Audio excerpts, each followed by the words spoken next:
Students, today we shall understand the application of Gauss theorem, in which we will use the concept of flux to find out the relation between a different type of concepts, different type of charge densities.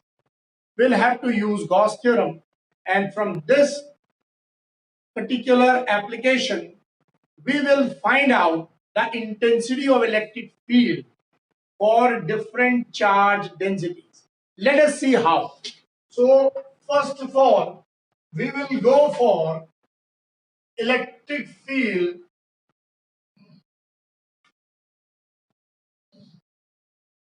due to linear charge density. Due to linear charge density.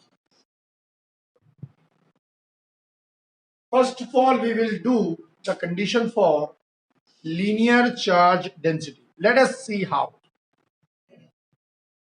So, linear charge density.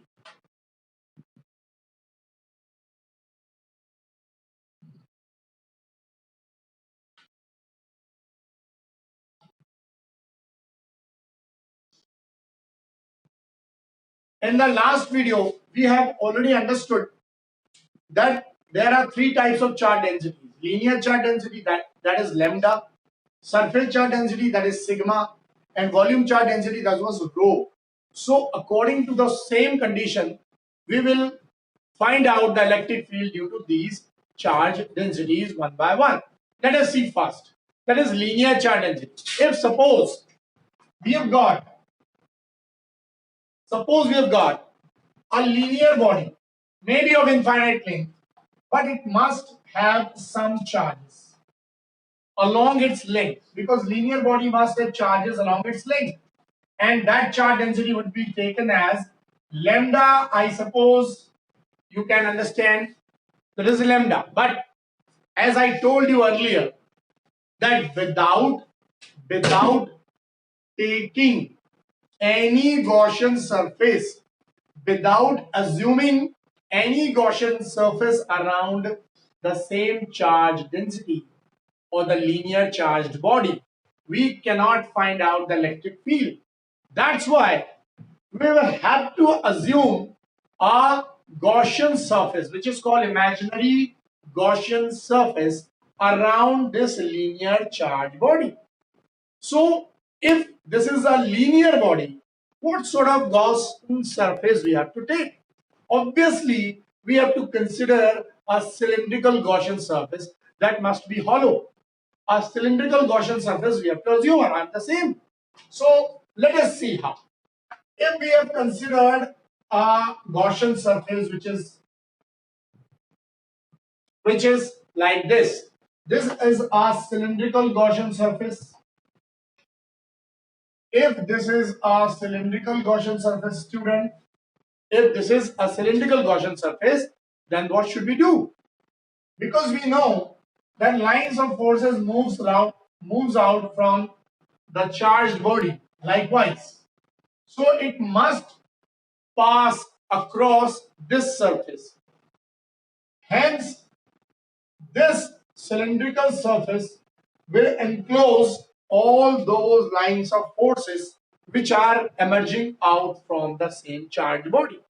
Henceforth, we will understand that this entire surface will enclose all those lines of forces and will produce flux out of it. And therefore, with the same flux we will find out the electric field due to this entire charged body, which is at some certain point at distance r apart from the charged body. Let us see how. So we will have to assume a surface, very small surface called area vector on the same given imaginary surface, and thus we will take out an electric field like this, And suppose this point is P, where we have to find out the electric field due to this entire charged body. This is suppose E, electric field, which is taken out from the same small charge area vector. And this is area vector. This is an angle between electric field and area vector. But as you can see that this is the smallest area, and we have to find out the electric field due to entire Gaussian surface. So therefore we'll have to use integral calculus method. Let us see how. So first of all we'll have to assume. So we have to write down. We assume a cylindrical Gaussian surface. Cylindrical Gaussian surface around the given linear charged body, which produces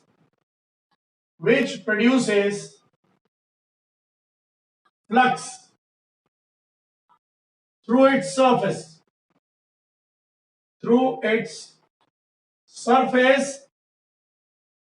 such that students will have to take out the flux through the surface. Students, you should understand this.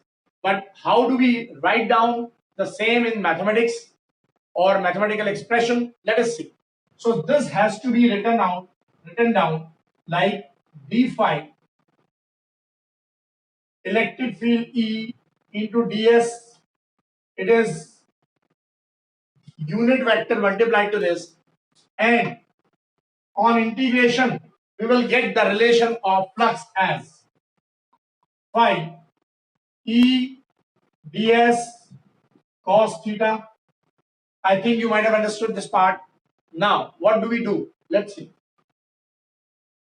We have got flux likewise, but one more thing, as soon as we take this area vector along with the direction of E, what happens? The angle theta would become 0.